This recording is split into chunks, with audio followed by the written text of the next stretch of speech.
नमो तस्स भगवतो अरहतो सम्मा सम्बुद्धस्स। उहाँ भगवान अरहत सम्यक सम्बुद्धलाई सादर नमस्कार। नमस्कार आदरणीय दर्शक महानुभावहरू। भगवान बुद्धको वचन सङ्ग्रहित त्रिपिटक अन्तर्गत सूत्र पिटकमा भएका 5वटा निकायहरूमध्ये चौथो निकाय अंगुत्तर निकायको सिलसिलेवार चर्चा गर्ने क्रममा आज हामी 131औं एपिसोडमा आइपुगेका छौँ। यो अंगुत्तर निकायमा 11वटा निपातहरू भएको कुरालाई मैले यहाँहरूलाई जानकारी गराएँ र त्यसमध्ये हामी दोस्रो निपात जसलाई डुक निपात भनिन्छ त्यसमा चर्चा गरिराखेका थियौँ र यो दोस्रो निपात डुक निपातमा पनि विभिन्न वर्गहरू छन्। त्यसमध्ये पहिलो वर्गको चर्चा हामीले गएका एपिसोडहरूमा गऱ्यौँ र अहिले दोस्रो वर्ग जसलाई सुखवग्गो भनेर भनिन्छ, सुख वर्गको विषयमा बुद्धले बताउनुभएका कुराहरूको चर्चा हामीले गएको एपिसोडबाट सुरु गऱ्यौँ र यो सुख वर्गमा 13वटा सूत्रहरू राखिएका छन् र त्यसमध्ये त्यो पहिलो सूत्र जसमा कि भगवान बुद्धले भिक्षुहरू हो, 2 प्रकारका सुखहरू छन्, एउटा गृहस्थ सुख र अर्को यो प्रव्रजित सुख भन्ने कुराको विषयमा गएको एपिसोडमा हामीले चर्चा गऱ्यौँ र आज हामी दोस्रो सूत्रमा भएका कुराहरूलाई अगाडि लिएर आएका छौँ र दोस्रो सूत्रमा बुद्धले भन्नुहुन्छ भिक्षुहरू हो, 2 प्रकारका सुखहरू छन्। यो 2 प्रकारका सुख पहिलो सूत्रमा पनि छ, यो दोस्रोमा पनि यही 2 प्रकारका सुख भनेपछि एकैचोटि किन नभनेको होला भन्ने पनि हामीलाई लाग्न सक्छ।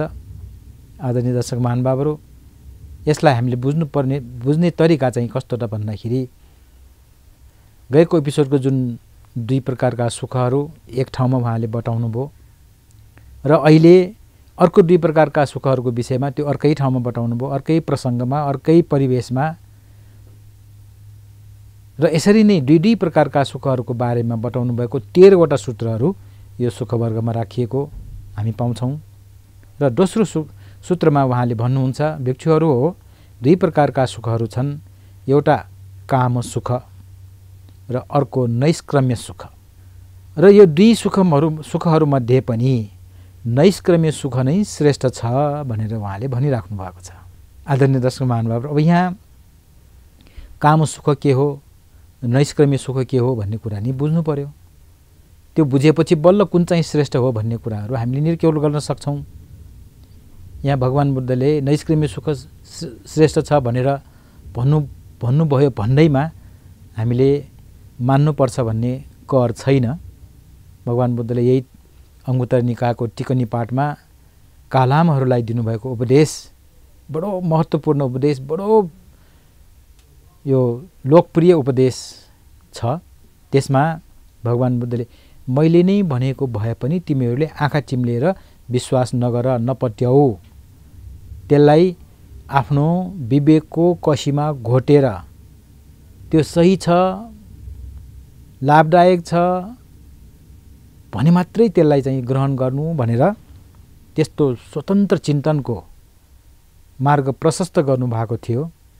त्यसैलाई आधार मानेर हामीले भन्दाखेरि यहाँ अहिले म यो काम सुख र नैष्क्रम्य सुखमध्ये नैष्क्रम्य सुख श्रेष्ठ छ भनेर भगवान बुद्धले भन्नुभए पनि हामीले मान्नु जरुरी छैन। त्यसलाई तर्क गरेर, त्यसलाई चाहिँ सही किसिमबाट मूल्याङ्कन गरेर, विश्लेषण गरेर मात्रै हामीले चाहिँ निर्क्यौल गर्न सकिन्छ भनेर मैले निवेदन गरेँ। यहाँ कुरो आयो काम सुख र नैष्क्रम्य सुख।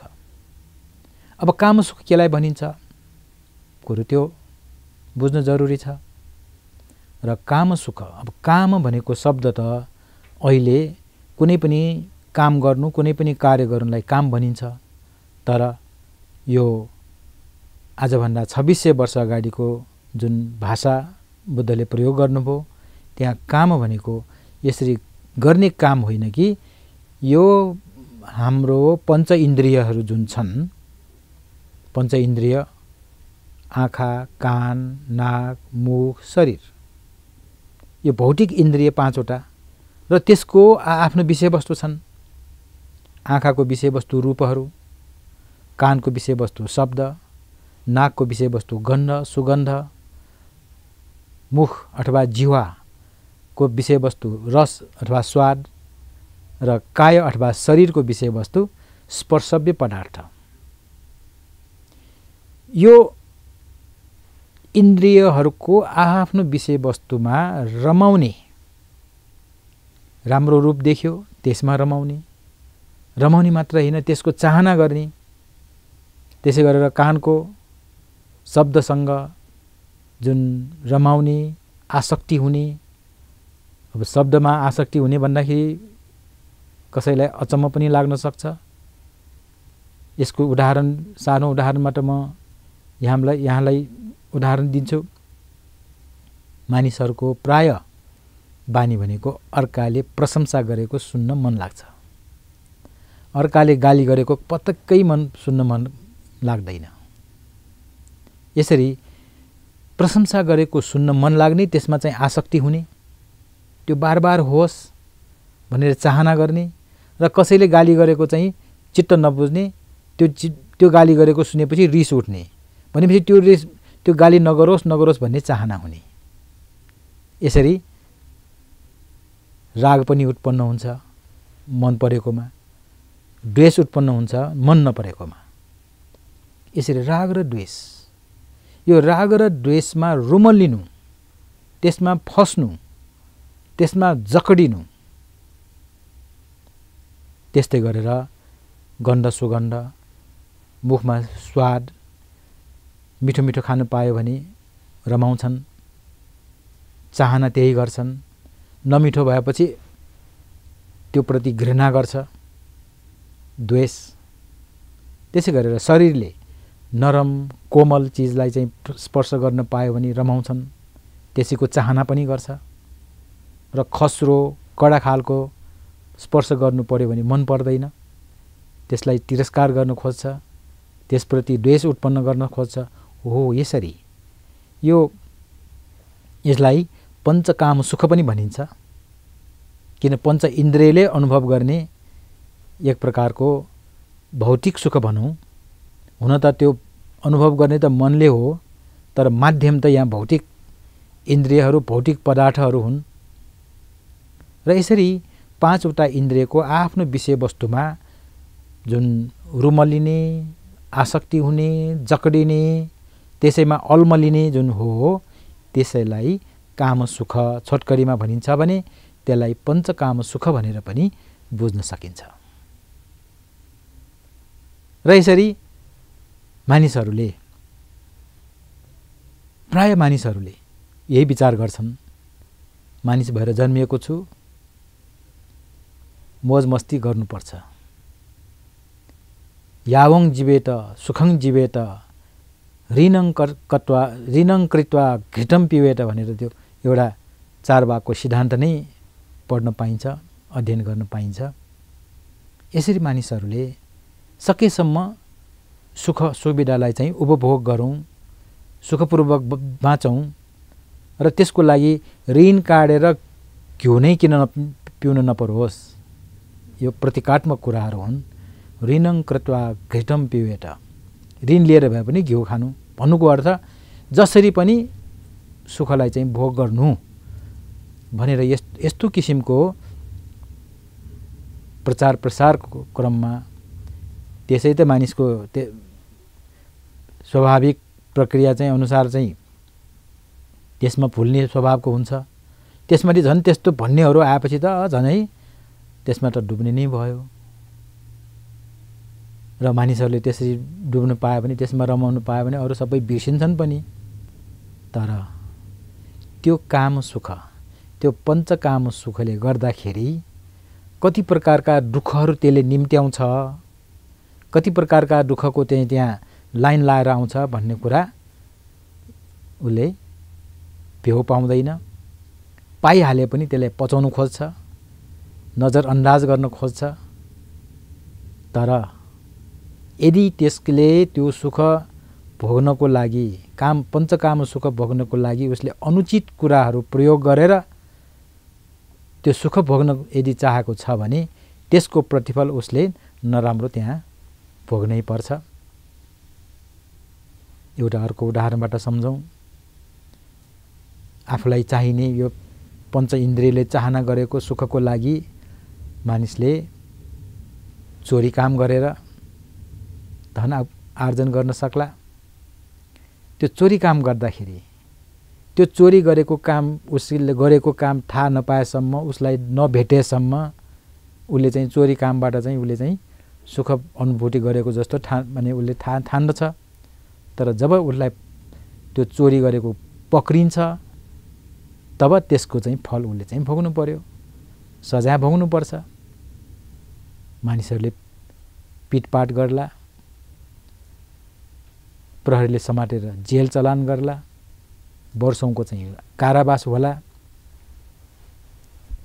यो पञ्चकाम सुखको इच्छाको कारणले भोग्नु परेको र त्यो पञ्चकाम सुखको इच्छालाई पनि अनुचित ढङ्गले चाहिँ पूर्ति गरेको कारणले उसले दुःख भोग्नु पर्यो।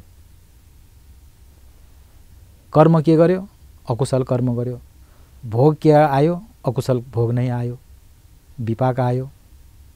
हो यसरी एउटा सानो उदाहरण मात्रै, यस्ता धेरै उदाहरणहरू छन् र यो उदाहरणले पनि धेरै कुराहरूको यहाँहरूले चाहिँ अन्दाज गरिसक्नुभयो होला।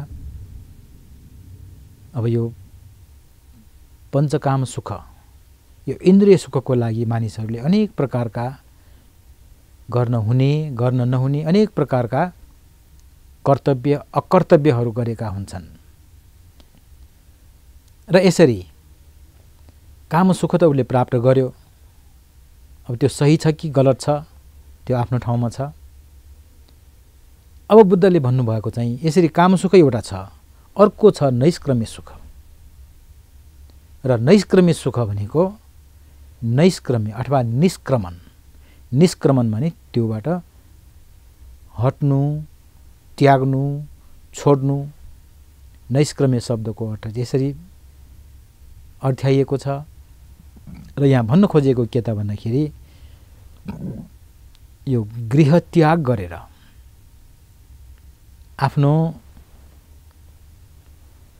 आफूले गर्दै आइराखेको कामहरूलाई त्यागेर एक प्रकारको त्यागी जीवन जिउनुलाई नैष्क्रम्य अथवा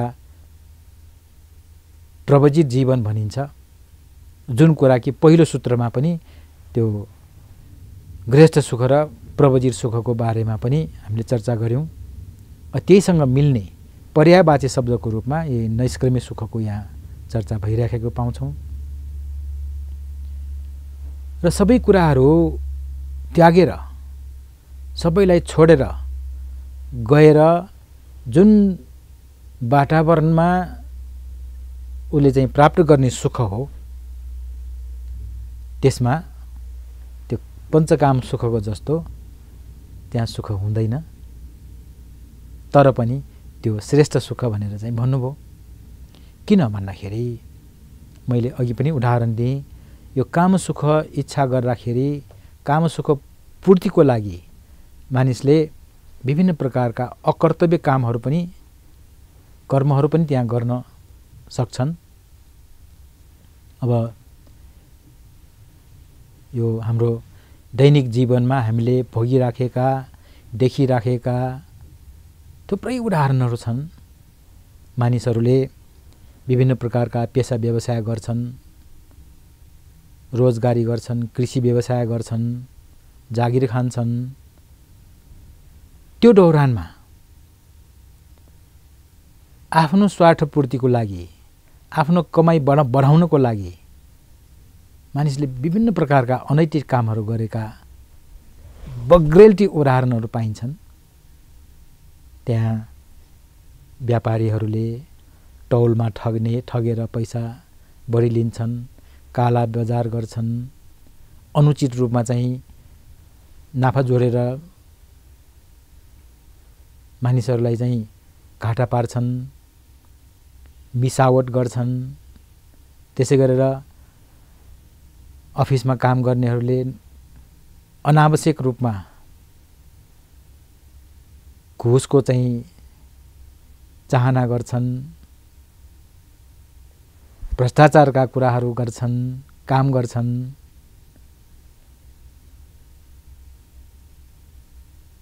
अब यी उदाहरणहरू दिँदै गर्दाखेरि धेरैलाई असजिलो पनि हुन सक्ला, तर पनि यथार्थ त यही हो। र यसरी अनेक किसिमबाट जुन आर्जन गरेर कमाएर चाहिँ जुन काम सुख अनुभूत गर्ने हो त्यो पनि एक प्रकारको सुख नै हो।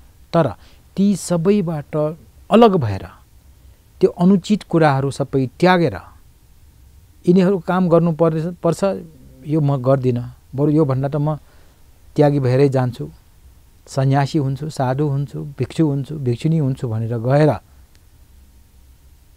त्यो नैष्क्रम्य अथवा त्यो सबै घरबार त्याग गरेर गएर प्राप्त हुने सुख, त्यसमा निर्दोष प्रकारको सुख प्राप्त गर्ने धेरै ठाउँ छ, धेरै सम्भावना छ। त्यसकारण बुद्धले भन्नुभयो काम सुख र नैष्कर्म्य सुख दुईटा छ, त्यसमध्ये नैष्कर्म्य सुख श्रेष्ठ छ। किन? त्यहाँ कुनै प्रकारको यो अनुचित गैर कानुनी त्यस्ता कामहरूबाट चाहिँ त्यो बच्न सक्ने अवस्थाहरू थुप्रै छन्, मौकाहरू थुप्रै छन्। त्यसकारणले यो नैष्कर्म्य सुखलाई श्रेष्ठ भनेर भनेको हामी पाउँछौँ भने अब तेस्रो सूत्रमा आएर भगवान बुद्धले त्यही दुई प्रकारकै सुखलाई चाहिँ भन्नुभयो। भिक्षुहरू दुई प्रकारका सुखहरू छन्, एउटा लौकिक सुख, अर्को लोकोत्तर सुख। र ती लौकिक सुख र लोकोत्तर सुखमध्ये लोकोत्तर सुख नै श्रेष्ठ छ भनेर उहाँले चाहिँ भन्नुभयो। आदरणीय दर्शक महानुभावहरू, अब यहाँ लौकिक सुख के हो, लोकोत्तर सुख के हो, त्यो विषयमा हामी अलिकति चर्चा गरौँ। यो शब्दले हामीले अन्दाज गर्न सक्छौँ लौकिक भनेपछि लोकसँग सम्बन्धित, र लोकोत्तर भनेको लोकभन्दा उत्तर, लोकभन्दा अलग, लोकभन्दा परको कुरा। र भन्नुहोला लोकभन्दा परको कस्तो होला, त्यो शङ्का पनि लाग्न सक्छ। यसको लागि म केही कुराहरू यहाँहरू समक्ष प्रस्तुत गर्न चाहन्छु। सबभन्दा पहिले लौकिक सुख भनेको यो लोकमा, अब हामी त्यहाँ मनुष्य लोकमा छौँ अहिले हैन, मनुष्य लोकमा हामी जन्म्यौँ, यहीँ हुर्क्यौँ, बढ्यौँ, खायौँ, पियौँ, विभिन्न प्रकारका सुखहरू अनुभव गऱ्यौँ। यहाँ गृहस्थ सुख पनि अनुभव गऱ्यौँ, काम सुख पनि अनुभव गऱ्यौँ, विभिन्न प्रकारका पारिवारिक सुख पनि अनुभव गऱ्यौँ, सामाजिक सुख पनि अनुभव गऱ्यौँ, आर्थिक सुख पनि अनुभव गऱ्यौँ। यो सबै यो लोकमा हामीले चाहिँ अनुभव गरेको यो जुन सुख हो त्यो सबै लौकिक सुखहरू भए। अब लोकोत्तर सुख, लोकभन्दा अलग सुख कस्तो होला त भन्ने कुरा पनि मनमा लाग्न सक्छ। त्यो लोकोत्तर सुख भनेको यो लौकिक सुख जुन छ त्यो आज छ, भोलि नहुन सक्छ। हिजो हामीले अनुभव गऱ्यौँ होला, आज नभएको अवस्था हुन सक्छ। भनेको यो लौकिक सुखहरू दीर्घकालीन रूपमा रहँदैन। किन भन्दाखेरि त्यो विभिन्न माध्यमबाट प्राप्त भएको सुखहरू हुन्। ती माध्यमहरू लोप हुनासाथै त्यो सुख पनि लोप हुन्छ। तर लोकोत्तर सुख त्यस्तो होइन। त्यो लोकोत्तर सुख यस्तो बेला मात्रै उपलब्ध हुन्छ जति बेला त्यो लौकिक यो व्यवहारबाट अथवा लौकिक बन्धनबाट अलग भएको अवस्थामा मात्रै यो लौकिक सुख, लोकोत्तर सुखहरू अनुभूति हुन सक्छ। यसलाई अझ सरलबाट म बुझाउने प्रयास गर्छु। यो जुन भौतिक सुखहरू हुन् जुन यो काम सुख, पारिवारिक सुख आदि इत्यादिहरू सुखहरू हुन्, तिनीहरू त्यो सुख प्राप्त गर्नको लागि केही न केही मेहनत गर्नुपर्छ, केही न केही माध्यमहरू त्यहाँ प्रयोग भएका हुन्छन्। र ती सुखहरू, ती लौकिक सुखबाट सन्तुष्ट नभएपछि अथवा सन्तुष्ट भएको आभास नहुँदाखेरि त्यसमा चाहिँ अलिकति वाक्क दिक्क लागिसकेपछि मानिसहरूले अलिकति आध्यात्मिक चिन्तनतिर, आध्यात्मिक अवस्थातिर ढल्किँदै जान्छ। र त्यो ढल्किँदै गएपछि उसले विभिन्न प्रकारका धर्मका अभ्यासहरू गर्छन्। त्यहाँ शील पालनका कुराहरू आउँछ। शील पालन भनेको सदाचार, आचरणलाई राम्रो बनाउने। त्यसै गरेर समाधिको कुराहरू आउँछ। चित्तलाई एकाग्र गरेर चित्तलाई आफ्नो बसमा पार्ने अभ्यास हुन सक्छ। त्यसै गरेर विशेष प्रकारको ज्ञानलाई प्राप्त गर्ने अभ्यास गरेको हुन सक्छ। यसरी शील, समाधि, प्रज्ञा यो तीनटा माध्यमबाट जसले अभ्यास गर्छन् उसले अनैतिक काम, अकुशल कर्म गर्नबाट ऊ बिस्तारै बिस्तारै हट्दै आइरहेको अवस्था हुन्छ।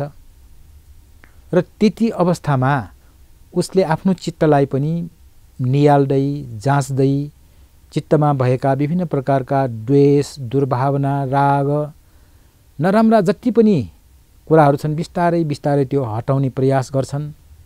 र प्रयास गर्दा गर्दा गर्दा एउटा यस्तो समय आउँछ जति बेला कि चित्त नितान्त निर्मल, बिल्कुल निर्मल अवस्था आउँछ।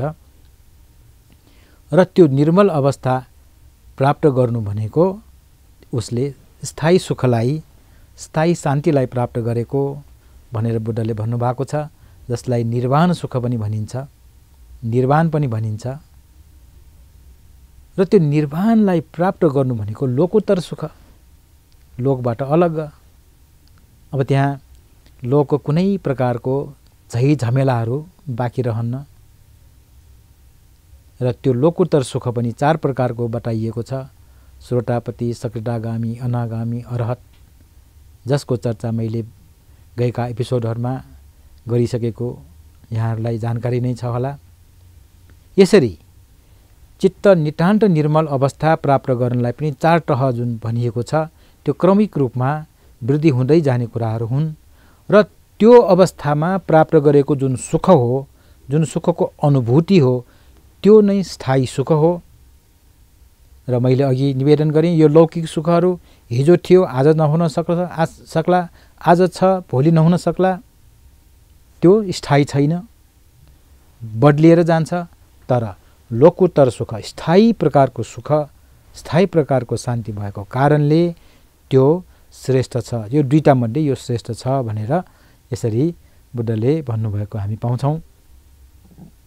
आदरणीय दर्शक महानुभावहरू, यसरी यो अंगुत्तर निकायको दुक्ख निपातमा जुन यो सुख वर्गका कुराहरू छन् 13 वटा सूत्रहरूमध्ये आज हामीले 3टा सूत्रको बारेमा केही चर्चा गर्यौं। र यो एपिसोडको समय सकिएको संकेत पाएको कारणले आजलाई म बिदा हुन चाहन्छु। धैर्यपूर्वक सुनिदिनु भएकोमा यहाँहरूलाई धेरै धेरै धन्यवाद छ। भवतु सब मङ्गलम्।